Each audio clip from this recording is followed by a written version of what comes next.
Welcome to This Jungian Life. Three good friends and Jungian analysts, Lisa Marchiano, Deborah Stewart, and Joseph Lee, invite you to join them for an intimate and honest conversation that brings a psychological perspective to important issues of the day. I'm Lisa Marchiano, and I'm a Jungian analyst in Philadelphia. I'm Joseph Lee, and I'm a Jungian analyst in Virginia Beach, Virginia. I'm Deborah Stewart, a Jungian analyst on Cape Cod.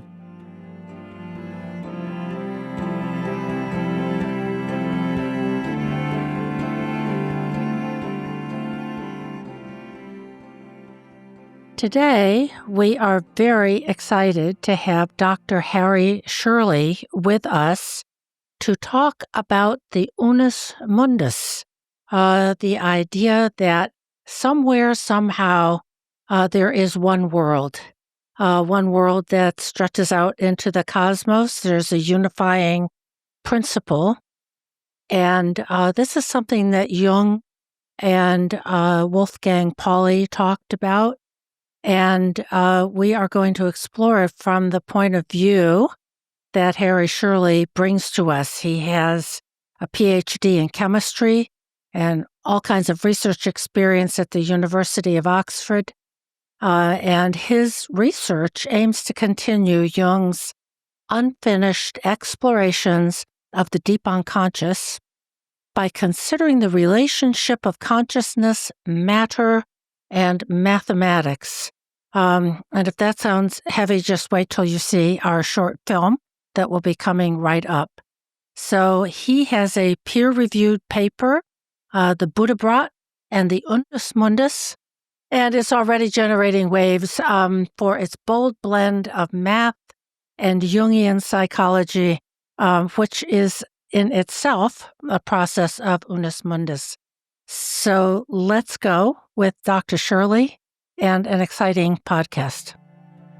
So we've been mentioning this on some recent podcasts. This September, you have a chance to join me and lots of other amazing analysts at the Philadelphia Jung Seminar, which this year is half online and half in person. It's 8 weekends a year. And it is a wonderful, deep dive into Jung for clinicians, but also for non-clinicians. And it's where the three of us first met, and it's where we got our start. So we invite you to jump on in.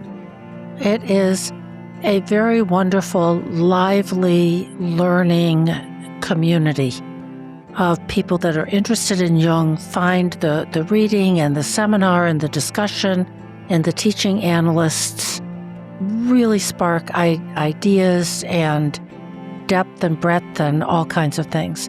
So please take a look if you're interested. Go online at cgjungphiladelphia.org. Hope to see you there. We're so happy to have you. Your paper was published a couple of months ago. We've all read it and find it very exciting. And you really have to see this phenomenon to understand it. So there's a short film that's been made that is based on your paper. And so before we even jump into the discussion, we thought we would show that film so that our listeners and watchers can get a taste for what we're talking about here and actually see it. And if you're just listening, we do link to some of the images. So please feel free to check those out.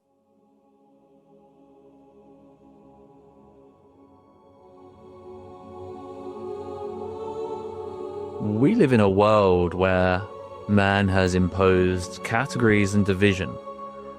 Black versus white, good versus evil, mind versus matter. But of course, reality does not bend or conform to the categories man has created. Have you ever wondered if your mind and the world outside are more connected than they seem? What if your dreams and the galaxies are made of the very same thing? Maybe, like me, you've looked at the stars, the trees, and your own reflection, and have thought, that's out there and I'm in here. But what if we were wrong? What if everything your mind, your body, the universe, were part of the same underlying reality. My name is Dr. Harry Shirley, and I would like to introduce my work exploring this unified reality. Let's explore together this one world, a place where mind and matter are united by numbers. Carl Jung, the Swiss psychiatrist and psychologist, was fascinated by the idea of there being one world underlying reality as we see it. He called it the Unus Mundus, Latin for one world. He believed there is a hidden unity behind everything, a place where your thoughts and the world around you are not separate at all, not united through magic or a fairy tale. The Unus Mundus is like a real pattern that connects all things. Close to his passing, Jung realized that the pattern of the Unus Mundus spoke not with words, but through symbols and meaningful coincidences, or as he called them, synchronicities. Synchronicity is something we all experience. Seeing the same number all over the place, thinking of a friend, and then they suddenly call, or even your dreams reflecting the future. We often write these off as little coincidences, but Jung believed there was much more. He felt synchronicity was a symptom of the Unus Mundus, the one world. But also, Jung felt that the Unus Mundus spoke to us through number. In fact, in reference to the Unus Mundus, Jung said, "I have a distinct feeling that number is a key to the mystery." Now, you've used numbers. You've used them to count or do maths. You were probably taught in school that numbers are tools we use to understand things logically. But history tells a different story. Ancient thinkers saw numbers as more than tools. They saw them as living truths. Pythagoras thought numbers made up the universe. Plato believed the soul of the world was built with geometry. And alchemists, they used numbers to guide transformation itself. Quantum physicists, they use numbers to describe a strange reality defying common sense. If anything history teaches, there is always more to number than we first see. Now, Jung took numbers seriously. To him, numbers were not just logical tools, they were meaningful symbols. Symbols emerging from the unconscious mind, explaining their symbolic importance in dreams, synchronicities, myths, visions, religion, spirituality. He thought numbers might be the oldest language the unconscious mind uses to speak to us. For Jung, numbers held opposites together, being both quantity and quality, both logical and symbolic. Numbers refuse to be categorized. Think about it. One means unity, symbolizing wholeness or loneliness. Two means duality, opposites in conflict or in sync. Three means harmony, a solution perhaps to the tension between 1 and 2. These numbers don't just count things, they mean something. But in reality, numbers never sit alone. They interact. They form shapes, dynamics, and systems. One of the most surprising patterns made by numbers is something called a fractal. Now, a fractal is a shape that repeats itself at every scale, like a fern, a coastline, a galaxy, or even the folding of your own DNA. They repeat over and over again, no matter how close you zoom in. And somehow, they're built from very simple rules.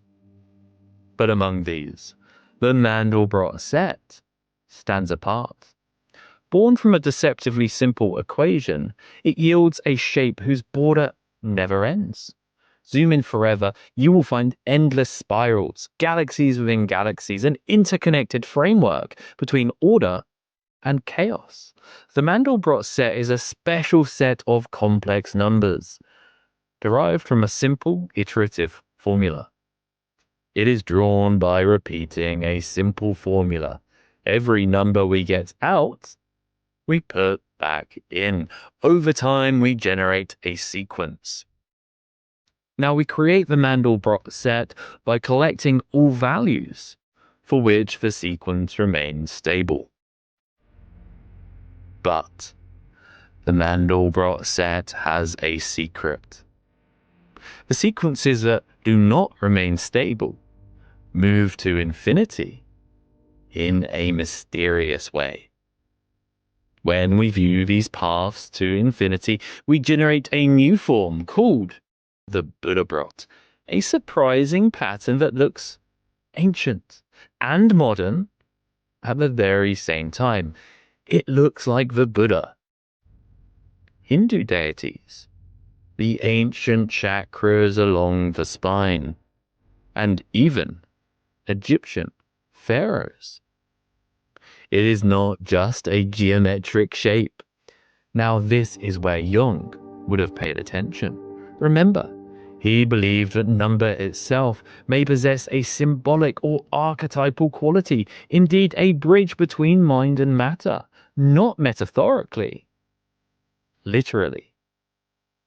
The Buddhabrot may be just such a bridge, a unifying symbol connecting matter and mind, a symbol perhaps for the Unus Mundus, the one world envisioned by Jung. Indeed, in my work I have uncovered a pattern underlying both the mind and the universe. The Buddhabrot is an archetypal symbol, a pattern emerging from the unconscious mind. And this symbol is like no other. It comes from pure number alone. The Buddhabrot is a meaningful coincidence, a synchronicity, a hint that there is a hidden order. Most people will tell you the Buddhabrot was discovered in 1993. But this is just the first time we observed it computationally. Numbers are much older than we are. The Buddhabrot is, in fact, ancient. Across cultures and time, humans have sensed the hidden order of the Buddhabrot. It emerges in art and aspects of culture, addressing boundaries such as the division between earth and heaven, life and death, and mind and matter. Alchemical emblems depicting the philosopher's stone, a symbol for the unity of mind and matter, echo the Buddhabrot. Those who know Jung's work know that he was heavily influenced and fascinated by the alchemists. What would he have made of this? The tree of life symbol, which relates to the interplay of mind and matter, echoes the ordered patterns of the Buddhabrot, the very same fractal pattern spontaneously arising across vast time periods around the world. Some examples being Mayan, Persian, Indian, European, Assyrian, Egyptian tree of life symbols, all of which echo each other and the Buddhabrot. The Buddhabrot lies hidden in ancient architecture from Stonehenge to the Vatican. Both attempts to connect earth to the heavens, to connect matter to mind. The Buddhabrot's hidden order may even be secretly embedded in mysterious masterpieces of the Renaissance period.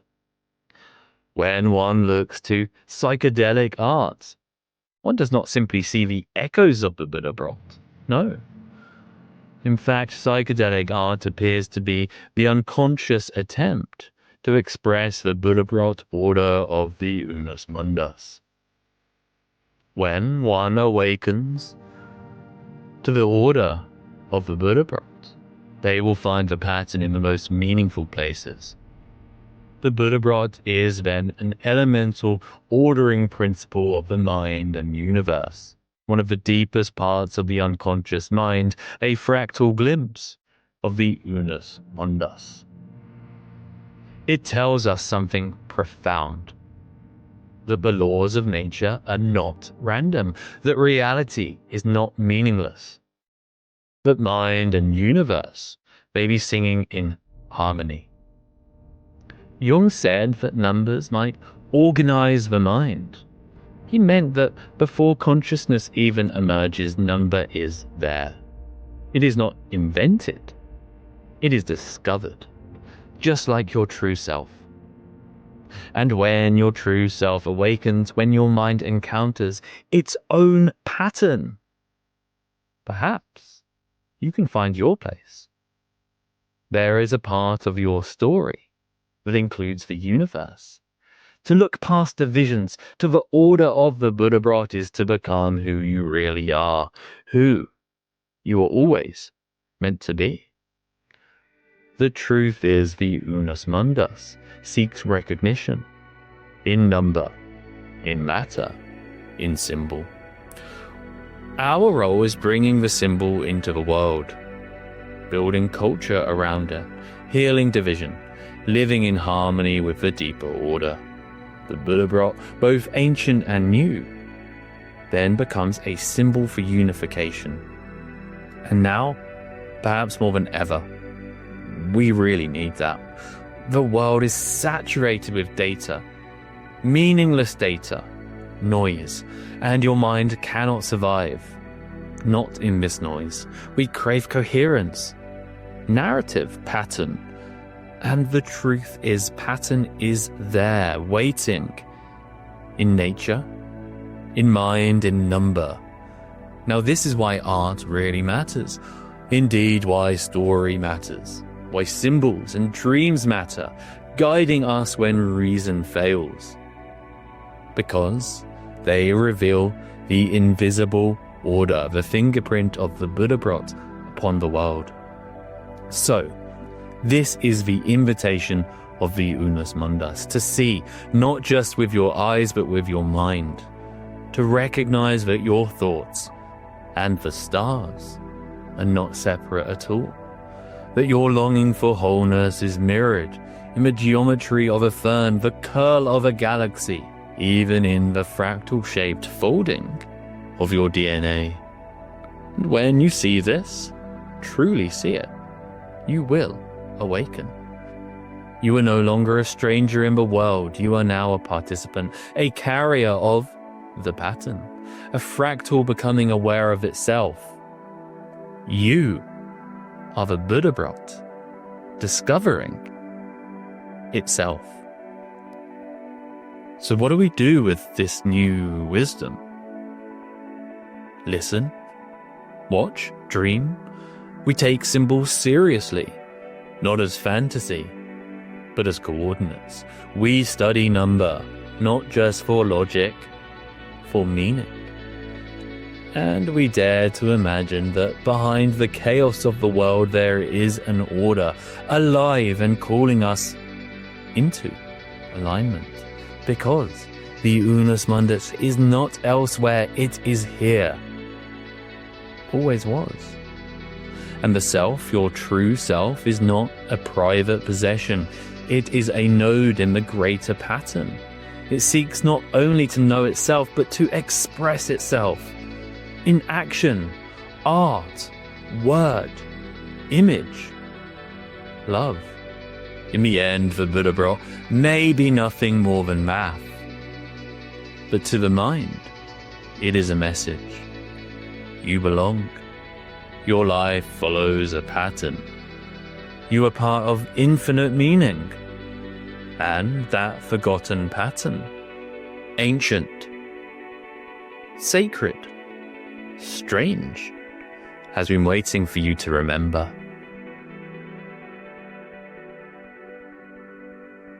This is the third or fourth time I've seen your film.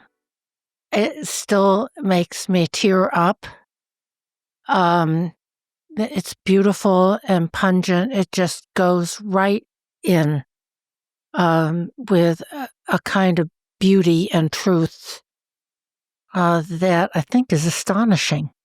I agree with Deb. I think it's just remarkable. And I'm wondering, could you tell us a little bit about your background and how you got here, how you got interested in this? Yes. What's your story? Yeah, my background is very scientific, chemistry. I did a PhD in organic chemistry, and stayed in academia for some time in research positions, again focused on organic chemistry. So yeah, I've through my formal training been involved in kind of the empirical scientific method. There's obviously the intriguing overlap between chemistry and Jungian psychology, which is of course alchemy. So it's an intriguing analogy there, or perhaps there's something symbolic there. But I did leave academia. Now I work as a consultant for researchers. So I am still involved in the scientific communities. But I had, up until a number of years ago, never heard of Jung at all. And I was immediately really drawn to his ideas. How did you stumble across them? I went through my own talking therapy. So I had my own psychodynamic psychotherapy. That's kind of what lit the spark, if you will. But I was immediately drawn to his ideas. Anyway, they all seemed like the obvious way of explaining the psyche to me. It made complete sense immediately that just like animals, we would have these instinctual patterns of behavior. So I was really drawn to exploring more. And as you guys know, the world of Jungian thought is one of complete fascination. We have lots of exciting material to get our teeth into, from stories to symbols to the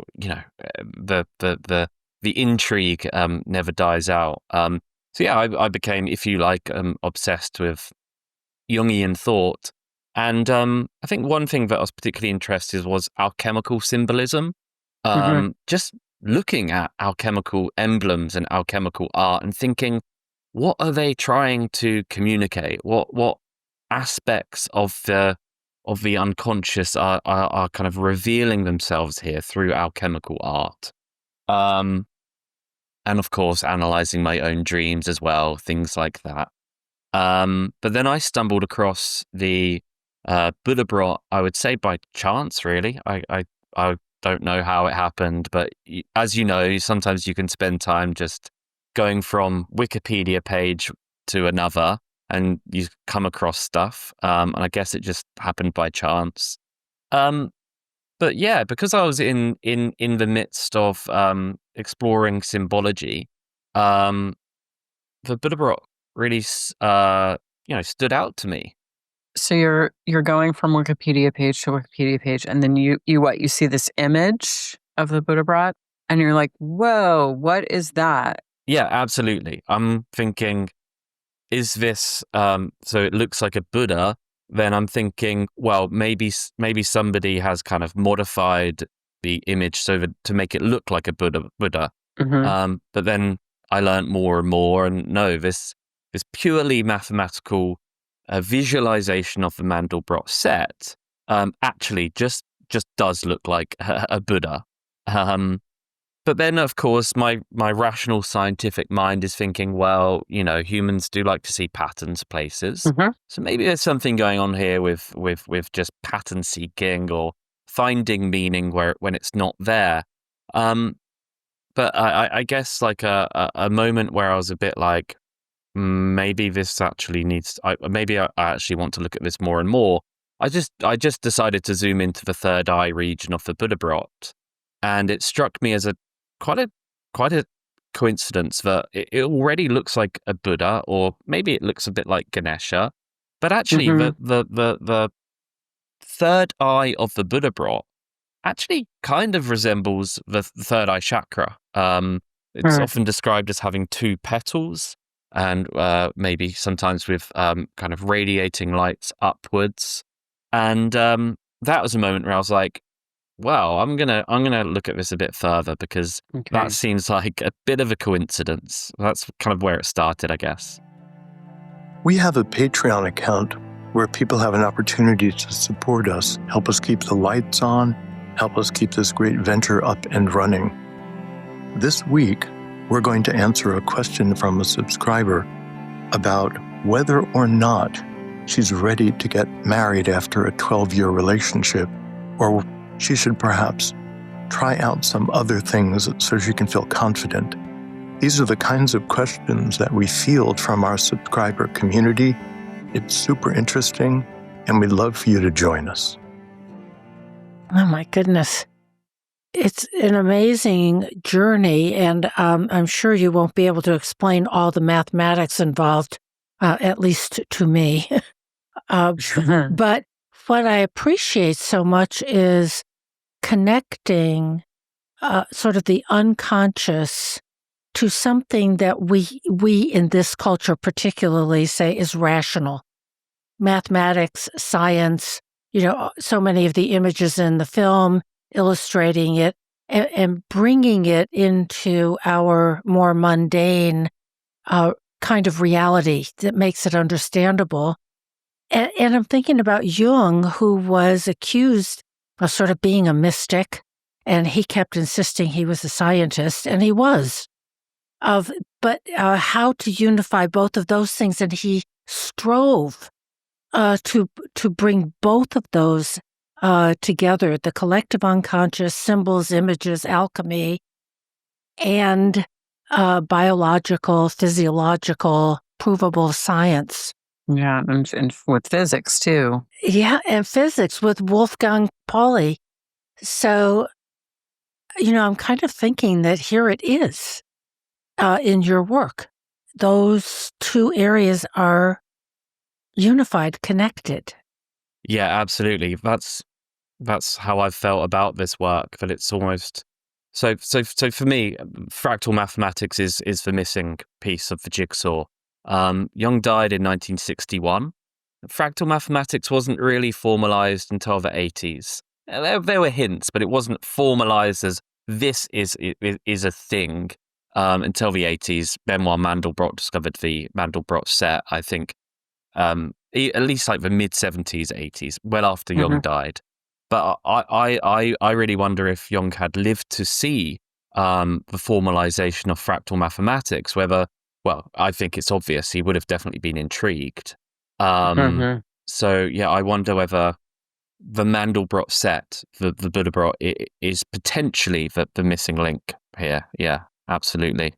And it's so great that there are thinkers who are sort of taking forward the potential implications of some of Jung's insights and doing this kind of important spade work over on the mathematics side. So because, if you think about Jung's life and work, I mean, his interests just sort of broaden and deepen as he gets older. And some of the things that he was really interested in toward the end of his life feels so important and tantalizing and relevant to our current plight. And so I think it's so wonderful that there are thinkers like yourself kind of doing this work. But to back up for a second, could you tell us a little bit about fractals? I have like this much of a sense of what they are and some of the implications. So fractals are mathematical objects.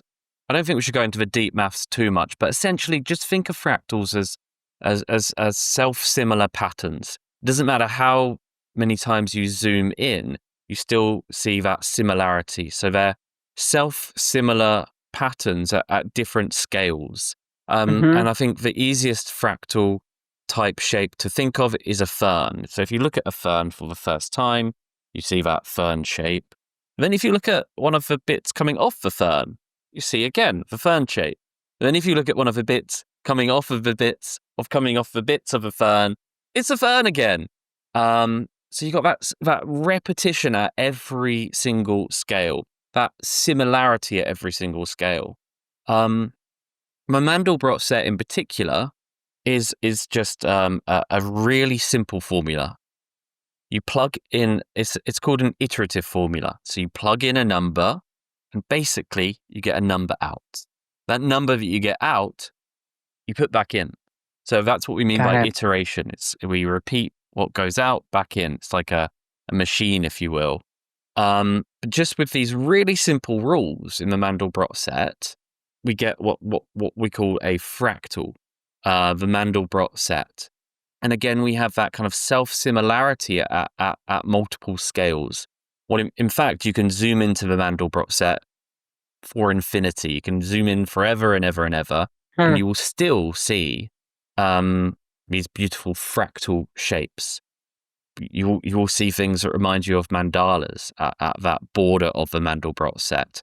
So just really think of fractals as having this self-similarity. And often what's striking about fractals really is, and I think what surprised people early on was, hold on, these are really simple rules. The Mandelbrot set equation is really simple, but what we get from it is infinite complexity.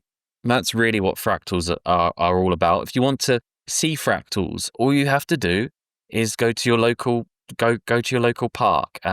You'll see these amazing fractal patterns everywhere. And that's what Mandelbrot himself noticed. He discovered the Mandelbrot set, and what struck him immediately was this seems to be a good description of everything around me: plant life, coastlines, etc. So he immediately saw the relevance of fractal mathematics to matter, if you will.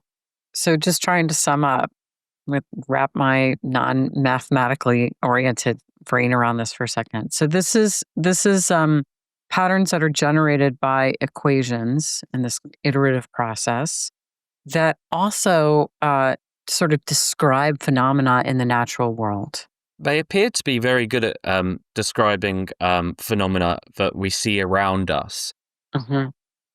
As I say, like the growth of plants, the way that plants grow seems to be fractal-like, and we can use fractals. Well, we have used fractals to model plant growth.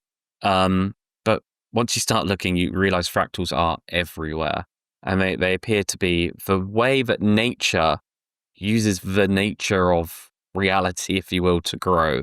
One thing about fractals is that they can be an especially effective way to optimize surface area or optimize energy production, things like that. So they're a convenient way to make order from chaos, if you will. It's a way that the numbers can organize and emerge in systems that create these patterns. But of course, the next thing to think about is what relationship does Jungian psychology have to fractals? Well, again, please walk into your local church, or perhaps go into a Buddhist or Hindu temple. You're likely to see fractal-like symbols, repeating patterns, mosaic type patterns. It's all part of spiritual and religious imagery is fractals, which is obviously very intriguing. So my question, to be explained a little better for me to understand it, is the Buddhabrot, that this was discovered by somebody named Melinda Green. And in the film, you overlay this image of the Buddhabrot with all kinds of art symbols from Egypt to Assyria to the Mona Lisa. Is there a way to understand how and what this is? So I've already introduced the Mandelbrot set. Again, just a really simple iterative formula that happens to create this humanoid type shape, this kind of bulb with the head at the top. But that's just one way of visualizing the Mandelbrot set. So the classic Mandelbrot set that lots of people will be familiar with, those are just the sequences that remain bound. So imagine, I'm making up numbers here, but imagine we put 1 into the equation, perhaps we get 5 out. Then we put 5 into the equation, perhaps we get 1,000 out. And we can keep going like that. and it remains bound. In other words, it doesn't fly off to infinity. But you can imagine some numbers that we put in, actually 5 goes to 1,000, but then 1,000 goes to 1,000,003. But actually then 1,000,003 really starts going closer to infinity, and it flies off to infinity. So those sequences that fly off to infinity, if you will, they're not part of what we are used to visualizing with the Mandelbrot set. We normally disregard them. What Melinda Greenwald did was she was interested in these pathways that did fly off to infinity, and she tracked their pathways.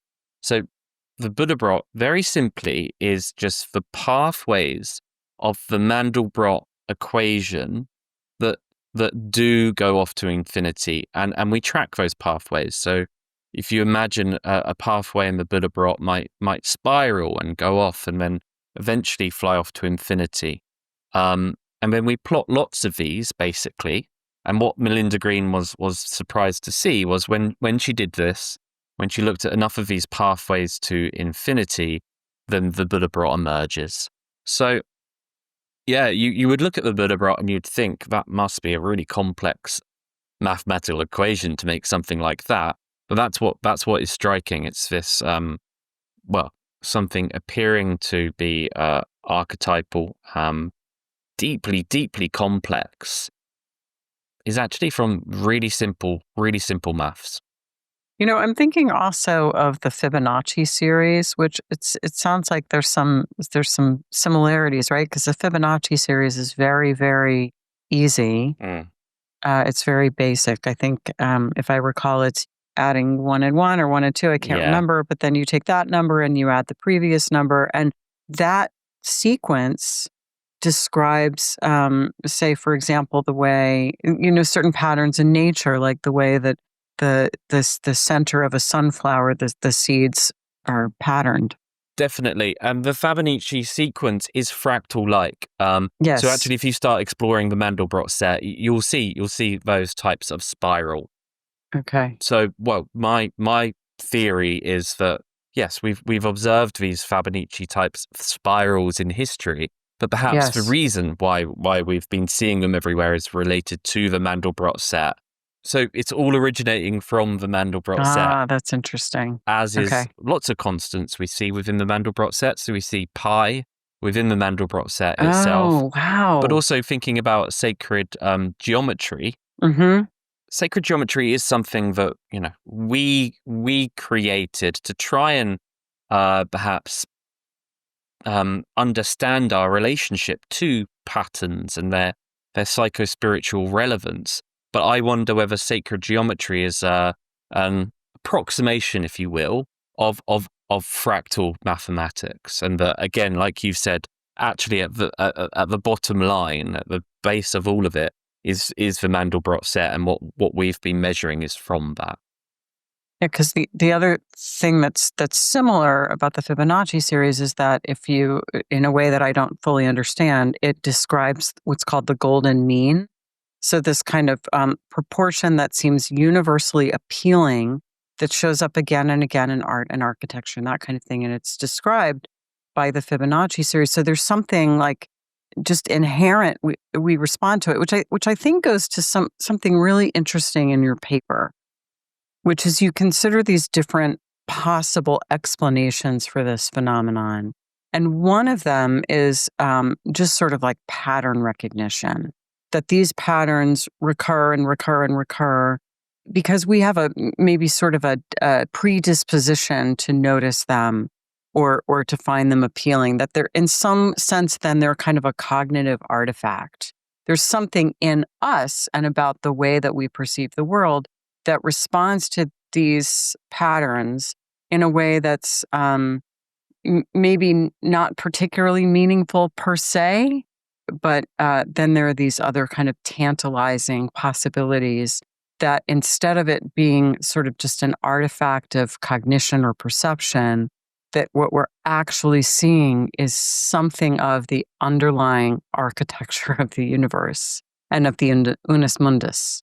Am I getting that right? Yeah, absolutely. I think the more empirical rationalist view of this work would be interested in exploring, well, has Harry uncovered something to do with the way that we perceive or the way that we process hierarchical structures? And I think lots of people will have lots to say, and perhaps there is something there. But as you've correctly highlighted, we can't ignore the fact that it does also seem to really well fit into lots of Jung's ideas. Absolutely. Yeah, very much the collective unconscious and his whole theory of archetypes. And all of the images in the film from religious traditions, sacred geometry, synchronicities, all of the things that are there have been intuited by humans for millennia. And it's been easy as cognition and rationality and the Age of Enlightenment and all that came about, to be a little dismissive about that's sort of mystical or it's intuitive, but can you prove it? And and so here is this very exciting work that you and others have done to do just what Lisa said, of really describe the underlying order of the cosmos, the universe, life, us. Yeah. I think it is useful to consider, because you've brought up the Enlightenment. I think it is important to consider our relationship with numbers over time. Over more recent periods, number has become more and more associated with empirical science. In fact, I think some people probably think of numbers and the science as being hand in hand, two things that really touch upon each other. And well, yeah, there is some truth in that. Empirical science has used numbers to really help use matter. So we can use numbers to predict the behavior, to try and model the behavior of the way that matter behaves. We can use numbers to create life-saving drugs, absolutely. But our relationship to number has changed over time, really. Numbers are not just logical inventions. Numbers really are something that we have discovered about reality, and I think that's evidence for a few reasons. Well, number is universally relevant. It's relevant to not just life on Earth, but numbers can be used to model the behavior of black holes, planets which are light years away. If numbers were just like a human invention, we might actually expect them to only be good at modeling life on Earth, really.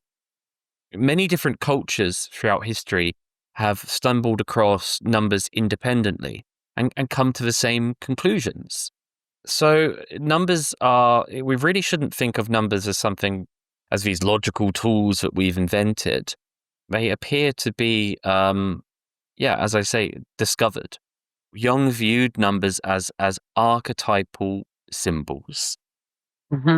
Not just any symbol, though. He felt that numbers were actually very special, that I think he called them the primordial archetypes, and central to the ordering of the psyche, therefore somehow related to the self, which is the ordering principle of the psyche.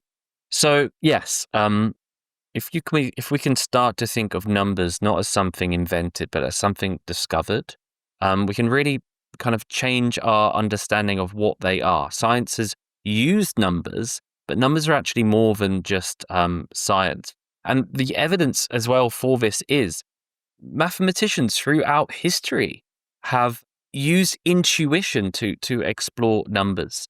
There are a number of accounts of this, and von Franz talks about this in some detail in her book Number and Time, how mathematicians have often dreamt their solutions to their equations. There's a well-known mathematician called, I apologize if I get the name wrong, Ramanujan, an Indian mathematician. And he was well known for often dreaming solutions to his equations. And there are multiple accounts within the realm of mathematics of mathematicians intuiting their discoveries. But even outside of mathematics, we can think of a very cliche example: Newton, the apple falling from the tree, and suddenly he gets reality. I think that highlights a truth about our relationship to number, that it's not always logical, stepwise.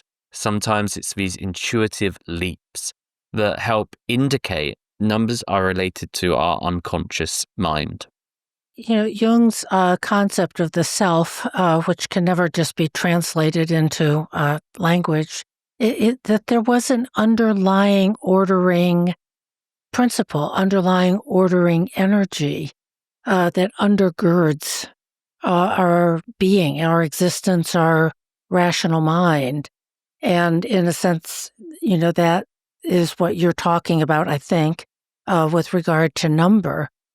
But the part I want to explore, maybe add, is how very, very beautiful this is. So that it's not, number sounds pretty abstract. It's like, really? But it's beautiful. The fractals are beautiful. The galaxies, the photos we have of them are beautiful. And there's a kind of love there, a kind of eros, that everything fits, everything moves. It's not random. And the feeling I had when I first watched the film, and somewhere it says it's discovered, like the true self, of, oh, I get it, I see it. And the feeling part is incredibly moving and reassuring, I hope, for the world, because for me, this changes everything. This is one of those things. It changes things. And I think that feeling is something that von Franz was really trying to get at in her book Number and Time, where she's trying to explain that numbers are not mere quantity, that they are quality as well. And in fact, that dual character that numbers are able to hold is the very reason why I think Jung was so drawn to them, because he saw these things that are logical constructs that scientists are using, that quantum physicists are using, but these are archetypal symbols as well. So number is deeply, deeply mysterious.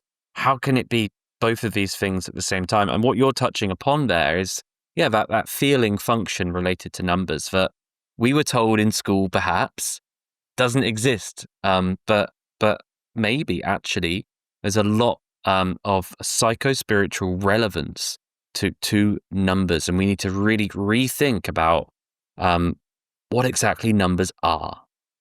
Yeah, I mean, it's always comforted me somewhat that Jung was reportedly not very good at math, but I think you're really onto something. I mean, that the fact that math, that numbers, can describe the world at the kind of macro level and at the subatomic level, that what's true for my calculating how much money is in my bank account so that I can pay my taxes. Those same numbers describe a black hole out there, or can be used to divine perhaps the beginning of the cosmos. It is there is it says something about numbers being in some sense kind of absolutely true. Objective truth, and therefore archetypal. Yes, exactly. Part of the sort of fabric of the universe. So it is very exciting. Let's talk for a minute about Unus Mundus, because it's a difficult subject. We've tackled it a little bit before, I think, on the podcast. But how do we? What is the Unus Mundus? So I wish Jung had written a whole book on the Unus Mundus, but we don't have that. We have bits and pieces here and there. It's an alchemical term. I don't think that it was first introduced by Dawn, but Dawn is what Dawn is the alchemist that Jung discusses. The Unus Mundus, think of it as like an archetype of pure unity. It's where psyche and matter are no longer separate. They are just simply one and the same. So there's, within the Unus Mundus, there's no division. There's, if you like, there's nothing. We might call the Unus Mundus the void. But if we looked to Hindu mythology, we might compare the Unus Mundus to something like Brahman. So Brahman is, I do apologize if I'm not getting Brahman completely right. If there are Hindus listening who feel that I've not quite got it right, but I think Brahman, we can really call it like pure consciousness, or this formless unity before creation even is thought of. Or in Chinese philosophy, we might compare the Unus Mundus to maybe Tao, Tao, which again is just this formless unity before creation. Or we might want to just call the Unus Mundus God. It's just something that is completely ineffable. We exist in our egos, understanding the world through duality, separation. And perhaps the Unus Mundus is just something absolutely ineffable that we can't even really imagine. But yeah, for me, the Unus Mundus is archetypal, and it does appear to emerge in lots of different spiritual systems. And so part of the implication is that we perceive ourselves as distinct. For example, we go about our day and we, for all intents and purposes, we think we are these completely separate, distinct individuals that don't have this sort of fundamental connection with the rest of existence. So we act as individuals. That's kind of ego consciousness. But the implication of Unus Mundus is that we are actually at one, right? It's a kind of coextensive consciousness. Is that how you understand it? Yeah, you can think of the Unus Mundus as an interconnected. I mean, you could say an interconnected matrix for reality. It's kind of the cliche spiritual experience, right? Someone takes LSD, or I don't know, they go on a trip to India and they realize, hold on, everything is connected. And that's really, if you like, that is that experience of the archetype of the Unus Mundus, or synchronicity. If you ever have like a crazy synchronicity, it might dawn upon you, oh my God, like something's going on here that I didn't realize was part of reality. And then of course your ego rushes you into thinking, oh no, it's probably, I'm sure there's a rational explanation for this, as we all do, because it's actually a bit scary. It's a bit scary to encounter a synchronicity and to think, well, it's scary to the ego because it's something you can't control. There's a higher order. Yeah. But yeah, I think people experience the Unus Mundus, but we haven't maybe got a name for it in common language, maybe. I'm wondering, and I'm trying to think too about how to even phrase this, about how all of this relates to human developmental psychology. We're born as one. Ego has not yet separated from the sense of self. So we have these wonderful newborn babies. And then we have the so-called terrible twos, when that little toddler says no, and starts to recognize, I'm separate from you, and I might not want to eat that or to do what you say I should do. just as a way of experimenting with, I'm my own person. And so it goes, all the way through all kinds of various stages that many people have delineated.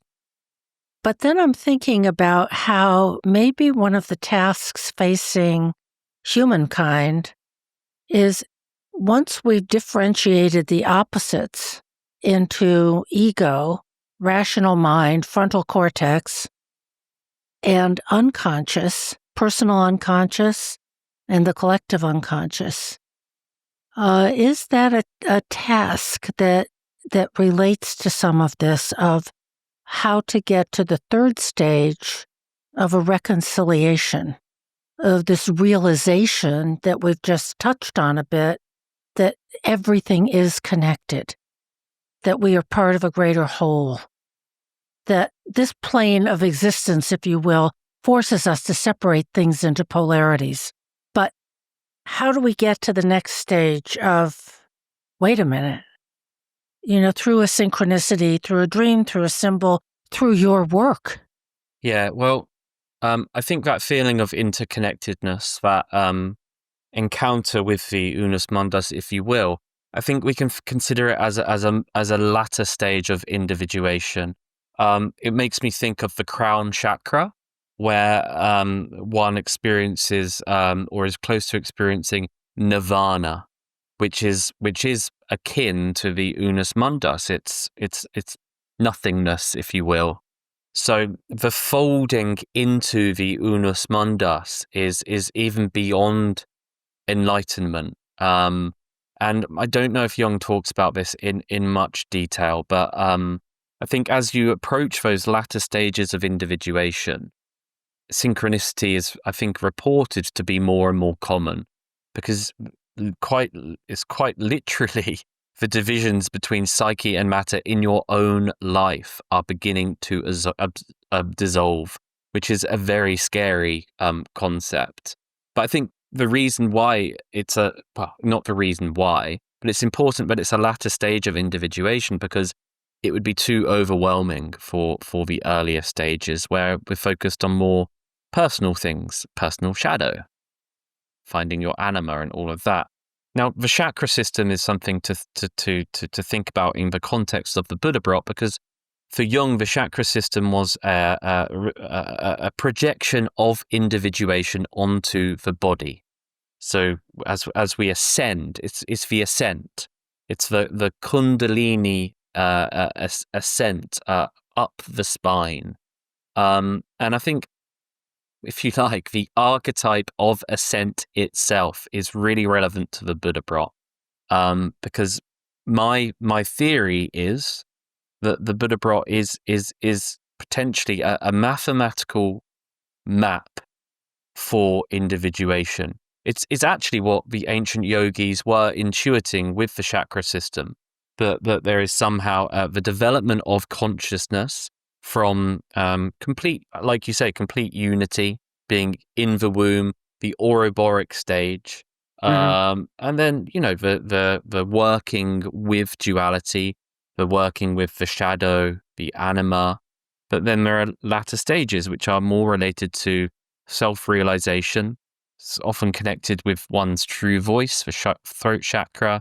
Then, of course, we've got the famous third eye, enlightenment itself, seeing completely beyond duality. And the Buddhabrot it seems to really echo the chakra system. But the difference is, of course, the Buddhabrot it is nothing more or less than pure number. So I do hold back on saying these kind of big statements, because people do push back. But perhaps the Buddhabrot is actually a mathematically precise model for individuation. Perhaps the ascent of the Buddhabrot is somehow, I'm not saying I know how, but somehow a mathematical framework for the emergence of duality, union, etc., etc. And therefore we have the first really mathematical map for individuation. the most important thing about the Buddhabrot for me, as kind of Eric Newman will tell us, individuation isn't just a personal journey. There is collective individuation. And the Buddhabrot would allow us to see the potential for, perhaps, the potential for human psychological collective growth as one organism, if you will, one organism as a metaphor. And we would have to say, well, where on the Buddhabrot are we now? Where are we? Where are we as a collective? I would say straight away, we are ego. We are complete and utter ego. And Jung would agree, we have rejected that past unity perhaps we did have. That past, that Egyptian mind, that's long gone. Yeah. But what the Buddhabrot perhaps could tell us, but as if we had understood perhaps the ancient yogis, they would have also told us, we're moving towards collective self-realization, collective enlightenment, and even beyond, whatever that would look like. I'm sure right now it's beyond our imaginations. But how do you get from ego to self-realization? Well, you guys know this already. It's about shadow integration. It's about finding the soul, all of that. And perhaps what the Buddhabrot would tell us is what we need to do next, or the potential for humanity is embedded within the Buddhabrot. So one of the things that comes up for me when you say that is, the Egyptian mind is long gone and we're all ego. Yes, we're very, very much centered in the rational. But interestingly, we've come full circle with the Buddhabrot, right? Because there's this rational practice of mathematics that discovered this, which brings us back to the non-rational and perhaps allows for some kind of integration between those two kind of systems, mind systems of the rational and the non-rational. Yeah, that makes me think of two things. How now this probably is an incorrect quote, and I don't know if it's a real quote, but I do remember reading somewhere that Jung said that ideas come into the collective when the collective are ready to receive them. But it also makes me think of compensation. For me, the self only, if we, I don't want to use the crude word mechanism. If we did have to say that the self worked through a mechanism, I would say it's that of compensation. It compensates for the waking attitude. And perhaps we can apply that collectively, that we've now hit the absolute climax of rational, egoic, collective life. And the Buddhabrot serves as a compensation to really throw us off and to say, number is not just logic. Look at the archetypal, symbolic, as Deborah's highlighted, the feeling function of numbers. So that's an interesting thing to think about, definitely. Yes. Yeah, no, that very much is what Jung talked about. And so that starts to lean into, I think, my next question, which is, what do you see the implications of your work on this being? Like, where does this lead us? Where would you like it to lead us? Well, I think Jung already was supposed to have told the world that religions had a shared basis. He already laid the foundation for human unification, for absolute peace, because his work, put it into one sentence, his work revealed that religious systems at their core, at their foundation, were based on the same archetypal truths. That's at least my understanding. Now, of course, the way that religion has come about, there are now political, economic, God knows what else, other factors into how a religion is manifest in the world. But if you truly understand Jung, you'll probably feel that, he's at least trying to tell us that there's at least lots and lots more similar to religions in their foundational level than differences. But the Buddhabrot really spells it out for us. It's really saying we are literally all the same, and the foundations for what we all believe are centered around this ordering principle. So I wonder whether the Buddhabrot could be quite unifying in that sense. Like even numbers are telling us that we're all not all the same. It's not actually the right words, because we are all individuals, but we all. I think of it like this: that all fern plants are different. Every fern is different, of course, based upon where it grows, what it's been exposed to. And we should celebrate the individuality of every fern, but the way that every fern grows is based upon the same fractal principles. There's a shared commonality between all ferns. Perhaps is a nice kind of analogy to humans. But perhaps we have all this. The Buddhabrot is kind of foundational to all of us, and that's what we share. Yes, of course, life is very different depending upon where you grow and a million other things, but there is that shared commonality between all humans. So that's something I'm interested in exploring. But I think the implications for the Buddhabrot could potentially be inconceivable. If this could be an established truth within the empirical science world, which I think will be an uphill battle, but it teaches us to think about numbers very differently, and therefore everything that science has been working towards does have now this thread of meaning and symbol. And where do we even go with that? I don't know. But it raises lots of important discussions to be had.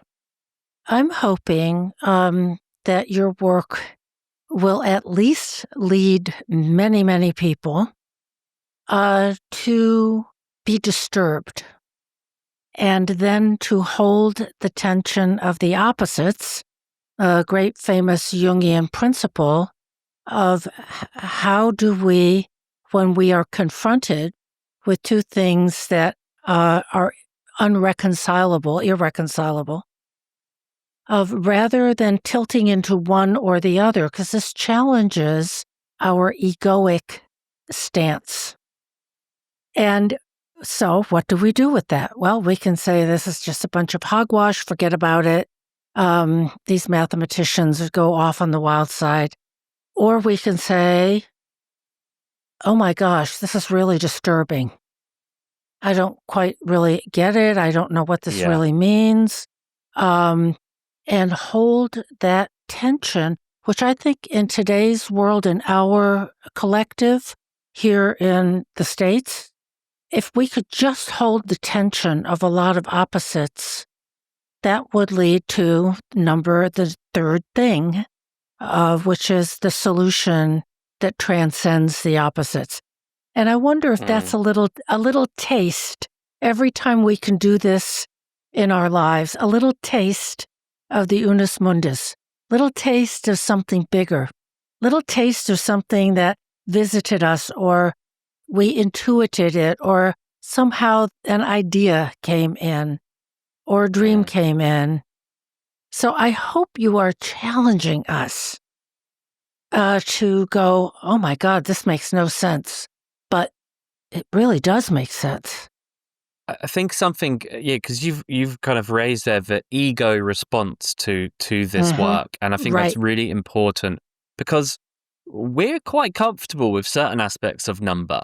I think modern Western man is very comfortable. If I said to them, how do you feel about the idea that numbers model the behavior of black holes? Yeah, it seems good. It seems reasonable. What if I told you that numbers dictate the growth of plants? Yeah, I can see that. That seems reasonable. So we're happy accepting that numbers govern everything around us, from black holes light years away to plants growing on your desk. But if I said, well, what about if aspects of your behavior, of the way that you feel, we're also governed by number, the ego wants to immediately shut that down because it means giving up order and power to something higher. And that's just the classic ego response. So that response, I hope I get lots of messages from people saying, rejecting this, because that would tell me actually that's I've erupted something in the ego here, and that would only validate my work further. But yeah, it's really interesting to think about the ego's relationship to number, because we've used numbers for power.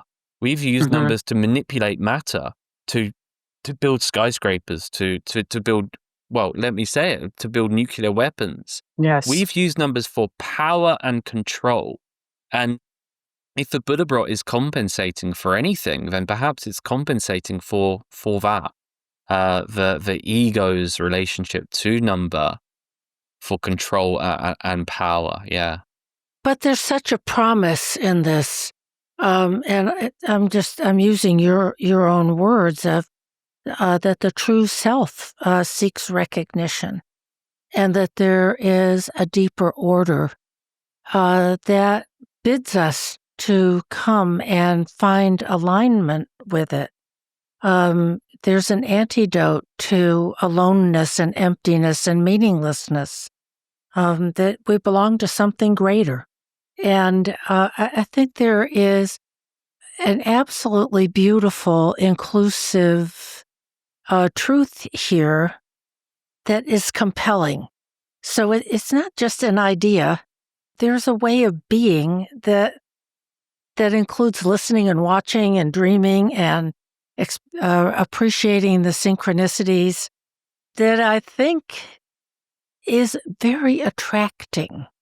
And that's why it's worth engaging in the challenge between what our rational mind can conceive and something more. Yeah, I mean, it seems to me at the very least, your work invites us, inspires awe and wonder. And any time that we are in that state where we're awestruck, we're in the realm of the relativization of the ego. Like you said a minute ago, maybe I don't really understand the world as well as I thought I did. Maybe there's something really different going on out here.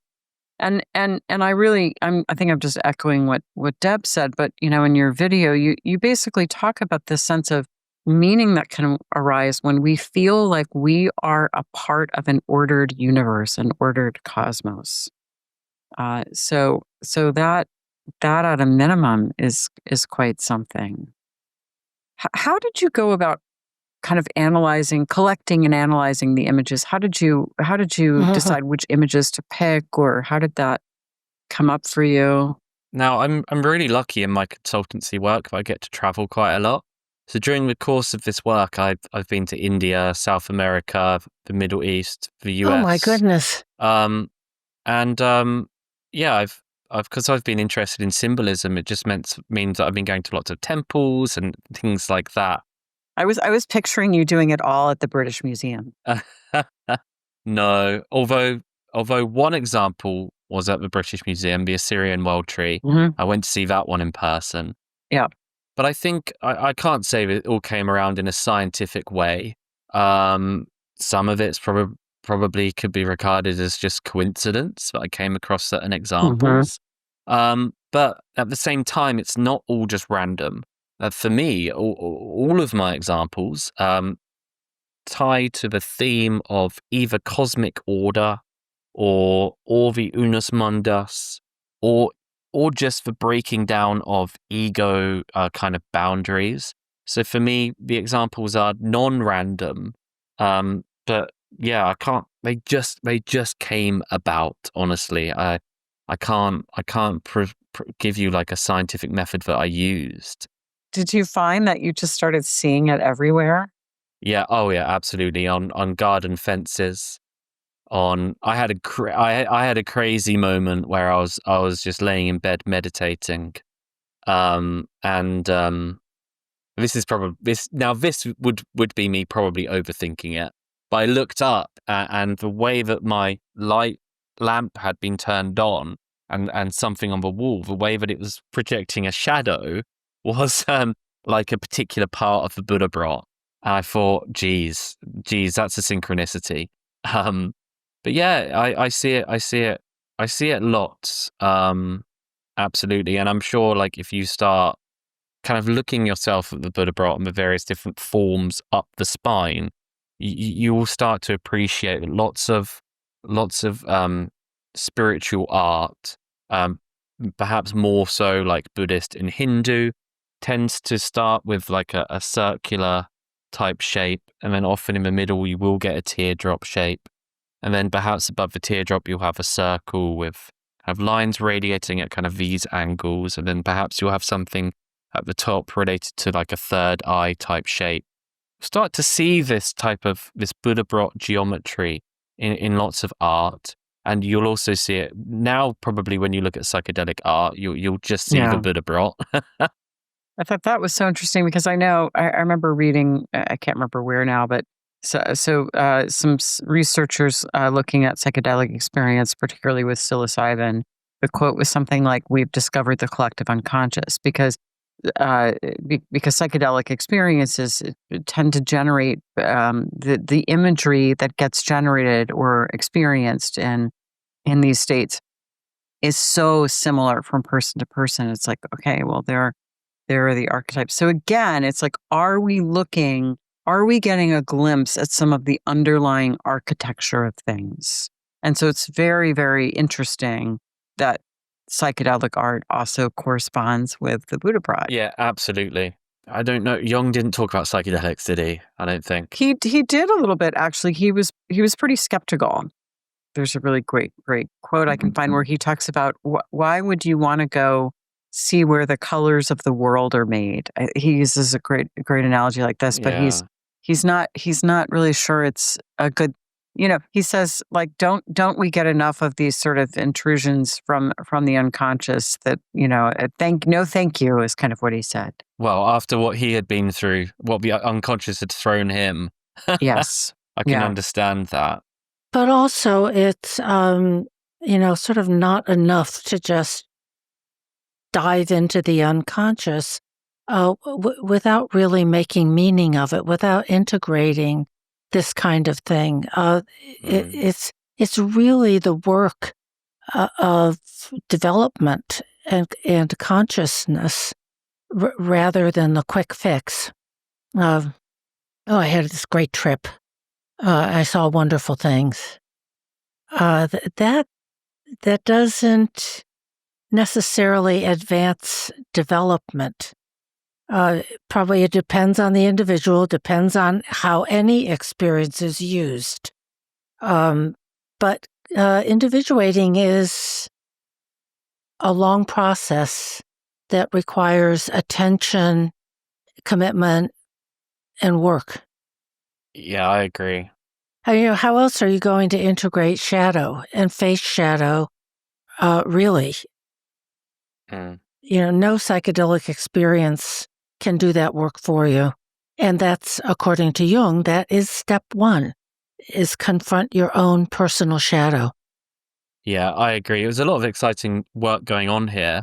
But individuation is a long, hard journey, and you can't take a pill and do all the hard work, really. And what's next for you with this? What are you working on? Something else? Do you want to take it further?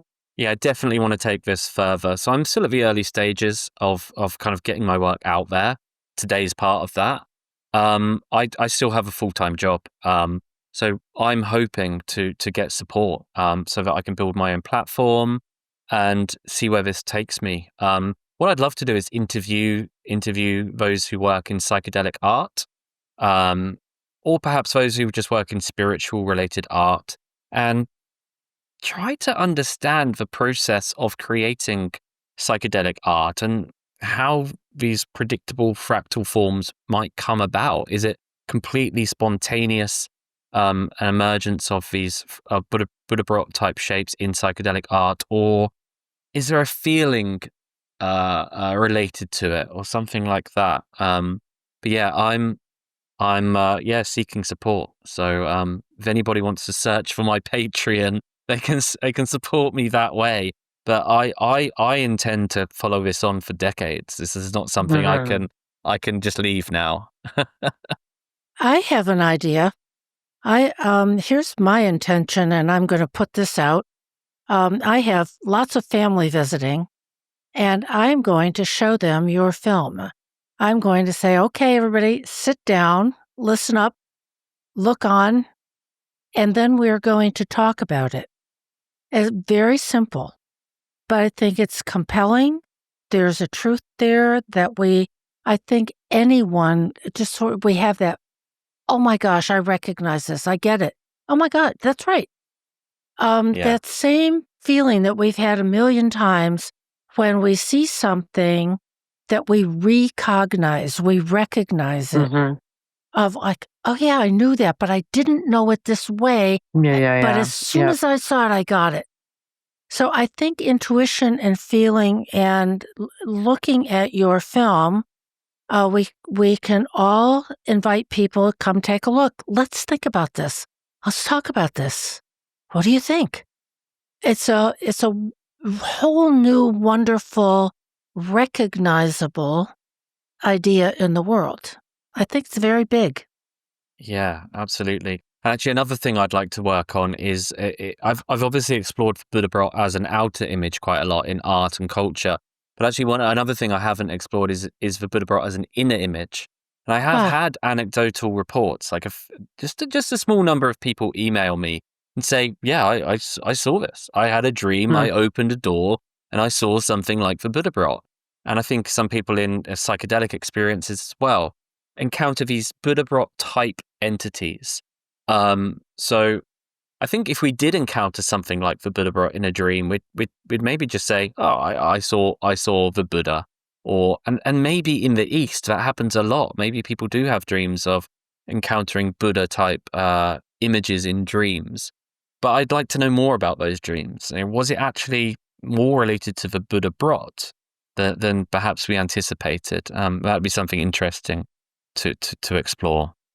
Well, that's really fascinating. And we will put a link in our show notes to your Patreon and your paper and the video so that people can take this forward. Yeah, well, thank you so much for having me. I hope to be a part of this journey together, maybe. Like, you guys have inspired me a lot in kind of, I've been on lots of long flights listening to you guys. So you've been a part of the journey. No, honestly, you have been an important part of the journey. So this feels very much shared. That's great. Well, we're glad to be on this journey. I mean, I certainly feel that the podcast has somehow tapped into something that the collective needs. And it's I always say it's not me, it's Jung and his ideas. And somehow I think, you were talking a minute ago, Deb, about recognizing, and Harry, you were talking about your experience the first time you encountered Jung's ideas. And sometimes I'll be talking to someone and they'll describe their initial reaction when they started learning about Jung. And the way that I think about it is you realize that you're hearing your native tongue being spoken, but you didn't even know that was it. But you just, suddenly it's just like, well, yes, I know all of this. That's certainly how I felt when I came across it. It's like, well, yes, you just feel the truth of it. Yeah, and learning Jungian psychology is like learning nothing else because you're learning an intuitive way of thinking about reality. So it's a feeling of things fitting into place. It's not the feeling of learning. Oh, that's great. I love that. Learning Jung becomes an individual journey.